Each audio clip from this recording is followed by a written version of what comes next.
एक बार फिर से जिक्र मरियम नवाज का, जो सियासी मुखालिफिन को तो दो टोक जवाब दे रही हैं, मगर अदाकारा वीना मलिक की वन साइडेड वार के सवाल का जवाब गोल कर गए।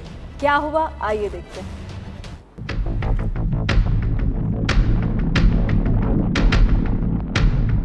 अदाकारा वीना मलिक मुस्लिम लीग नून खास तौर पर मरियम नवाज की सोशल मीडिया पर सख्त नाकिन के तौर पर सामने आई हैं। वीना मलिक के मरियम नवाज के हवाले से कई तंजिया ट्वीट्स सोशल मीडिया पर वायरल भी हो चुके हैं।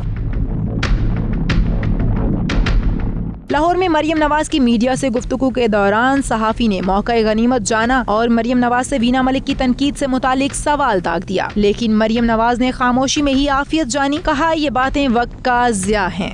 देखें, ये तो वक्त जाया करने वाले सवाल हैं। बहुत बहुत शुक्रिया। वीना मलिक आजकल सोशल मीडिया पर काफी एक्टिव हैं। क्या सानिया मिर्जा, क्या मरियम नवाज वीना मलिक के निशाने पर हैं। ताहम मरियम नवाज ने वीना मलिक से मुतालिक सवाल का कोई जवाब नहीं दिया और सियासी मौजू पर ही गुफ्तगू की।